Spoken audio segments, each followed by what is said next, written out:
Welcome, in front of me I have ASUS ZenFone 8 Flip, and today I'll show you how we can activate dual-band Wi-Fi.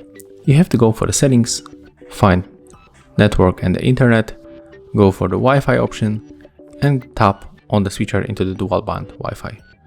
Right now tap here to enter, and as you can see we can connect to the secondary Wi-Fi. For example, for this one, so I'm going to input the password.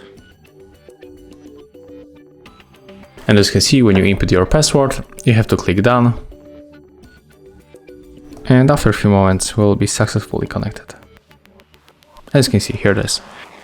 And also we got the description of this feature. So that's how it looks. If you find this video helpful, remember to leave a like, comment and subscribe to our channel.